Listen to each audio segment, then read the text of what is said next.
We all know concentric circles, right? Where there's one circle inside the other, then there's one more circle inside. In geometry, in school, we've studied that. Healing is just like that.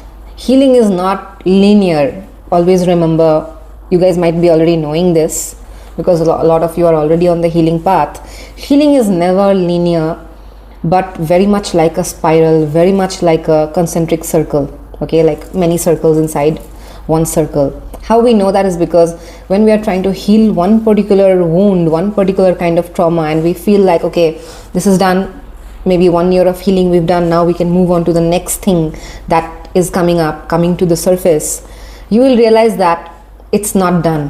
When you're trying to heal the other one, the old wounds are still resurfacing. Why? Because when we are going through some kind of trauma, even as a child, long back, if you've gone through some kind of trauma, some kind of huge, pain, some major stuff that has happened, like a major event, that has hurt you in various levels, that has not hit you in just one point. You will be completely surprised. You won't even know in so many layers it has hit you. It will, of course, damage your emotional body. It will damage your aura. It will block your chakras, most of your chakras, depending on what kind of trauma it was. Your confidence, your personality, everything will be damaged prematurely. A lot of emotional baggage you will be carrying, of anger, of sadness, of self-pity, of rage sometimes, about why you had to go through this, because at that point of time you were not able to say those things straight up, right? You had to hold those things back. You had to keep going through for many years if you have gone through something, and you are always wondering, when am I going to be able to say those things back to those same people, right? Because you were not able to say those things at those moments. Suddenly you might feel anger. There will be these trigger moments, the fit of rage. You suddenly might start crying when you're alone by yourself, or some kind of scene triggers, some kind of movie scene triggers, some kind of song triggers you, anything. So these are all the trigger points that will keep coming to show you what all you need to heal. Even in today's date and age, I've seen a lot of parents make all the decisions for their children, very young children, but they don't give the opportunity for the children to speak up and make small decisions like, I want what kind of ice cream, or do I even want it or not? Like, even if they don't want it, the parents will come and say, no, you want this, you want that, you don't want at all, don't give her, as if she is like a speechless person or something. I've seen that happen to a lot of kids, where they are not able to speak up for what they need. They are about to raise their hand, okay, I want this, but immediately the parent's voice comes there and the kid is like quiet. So what happens when they do that for a long time, for years, over the years, their throat chakra will be completely shut. And later on, at some point, when the kid wants to speak up, wants to actually make any kind of communication, he will not be able to do. Why? Because the throat chakra has been programmed every day on a daily basis to remain shut. That is how chakras get blocked when they are not used appropriately in the right time, in the right age. If you're a parent and you're watching this, please don't do that to your child. If you do, like, let them build their throat chakra, let them speak up for themselves, let them make their small decisions, so that they build confidence in their early years itself. A lot of times when we do our healing for years, even like couple of years, we are doing concentrated healing on a certain kind of wound, a lot of different kind of modalities we have used, we have gone through, and we feel like, okay, maybe we've really healed it entirely and we're feeling better now, we've released parts of it, we're feeling light. But suddenly again the next year we feel like it's coming back. The trauma still is there. Some kind of pain is still coming back from the same old wound. Why? Because it hits you in so many different levels, which we don't know. Like I said, you would have healed your confidence. You would have healed your emotional body. You're emotionally feeling little better, but you'll realize some of the chakras are still blocked. Your throat chakra is still blocked. You're still not able to make the right kind of decisions, speak up for yourself, stand up for yourself, and that will again trigger you, and you will feel bad that, damn it, man, I'm still not able to do this. I feel like it's still happening to me. It's still taking me 20 years ago, whatever happened to me that time, I'm still feeling like it's happening to me. And then your again working on your chakra healing, you're working on various different chakras, and you feel like, okay, now the chakra is getting better, you're opening up more, your confidence is better.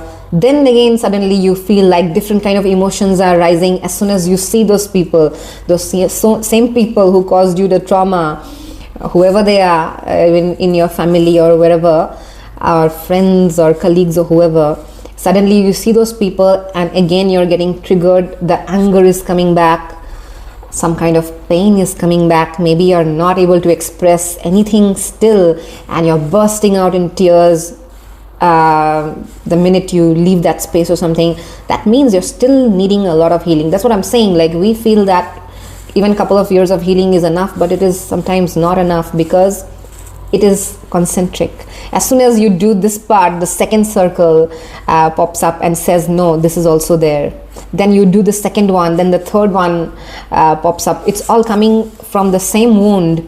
Sometimes wounds are also linked with each other. So when you're working on the second thing, something else that you went through, some kind of, say, relationship stuff you went through, some kind of major financial betrayal you went through, some major whatever, cheating or whatever you went through, and you're healing that, and then again another kind of wound is popping up, which is taking you back to some kind of similar trauma that happened, a different kind of a betrayal that happened in your childhood. So it is in circles, okay, and you'll have to keep doing it till the point when you reach where you are not triggered anymore. Okay, your triggers are only your teachers. Your triggers are seriously your teachers. So that's why whenever you're getting triggered in whatever way, you're feeling angry, you feel like saying something to someone, you're really getting emotional, it's really hurting you, you're trying to do something else to numb the pain down through some kind of distraction. Maybe it is alcohol, maybe it is some kind of substance, or hanging out with friends, or some kind of sexual pleasure, anything that you're trying to entertain yourself with and getting distracted with from the triggers. It is not doing you any good. You will have to respect the triggers. You will have to honor the triggers that they are coming up, they're popping up and showing you what needs to be healed, what needs to be solved at that point. So as soon as you get triggered, please hold on to those triggers and understand what needs to be healed. They are only there, they are only popping up in your body, in your mind, in your emotional body, in your entire surface. It's coming up just so that you know what needs to be healed this time. Okay, and as soon as you do that, maybe something else will pop up again next year, you never know, but you will have to look at them as divine sacred teachers only, and that's all. You can't get triggered and feel bad about it or run away from it and do something else, because then you're not doing the healing process. The healing process is about that only. You will keep healing and you will feel triggered once in a while, and you will know what needs further healing. Okay, that is the way you need to follow that. You will know exactly what needs to be healed, exactly what needs your attention at this point, when you focus on your triggers, when you sit down with your triggers alone in your quiet space and understand, okay, exactly what is the trigger over here, what made me cry, what made me scream out like that, or what gave me this huge amount of jealousy that I'm feeling suddenly. Why am I going back to that old memory which happened 20 years ago, which happened or how many ever years ago, 50 years ago? Why is it taking me this? You have to sit down, analyze a little bit and feel exactly what is that thing that is triggering me, and you will be able to solve it. You'll have to work on that basically at that point of time. Pinpoint, and you will be able to do all these things. Nobody else is going to be able to come and pinpoint it out for you, right? Because it's all happening in your head. So you are the person who has to do all of this work. That is what is the inner healing. That is what is shadow work. That is what we do when we do all this shadow work. Basically understanding our shadows and working with them, integrating them, and letting the triggers show what is else there in my entire system which needs attention, which really needs my looking after. And after so many years of dedication and self-work, you will reach a point, trust me, you'll reach a point when you will not feel triggered, at least with some things. You will be able to see those people meet those people, look them in the eye, face to face, sit with them, have a conversation, and not feel triggered anymore. Those points will come in your life when you do this work seriously with a lot of dedication, not just flipping through the pages and thinking, no, it's done. No, really doing it, really taking it seriously. You will see, of course, many changes in yourself, many changes in your psyche, your health, your body, the way you are able to look at the world, the way you process any information anymore. A lot of things will change in you, but one thing that will change most importantly is that you will not get triggered anymore. And that is when you know that, okay, considerable amount of work has been done, substantial stuff has been done. Now I don't feel triggered. That is when you know. But you still have to look out for what you're feeling. But you will have to do your healing work until and unless it stops triggering you. Those things that trigger you usually, it will stop one day. Okay, so you have to reach that point, and that's what I'm saying. Healing is never linear. It's not like, okay, I'm doing this particular wound healing and it's done in 6 months and 1 year, it's over, I'm completely through, now I'm going to move on to the next thing. It is never like that. It is always in circles and circles, because that is how the universe works. That is how fractals work. Universe inside a universe.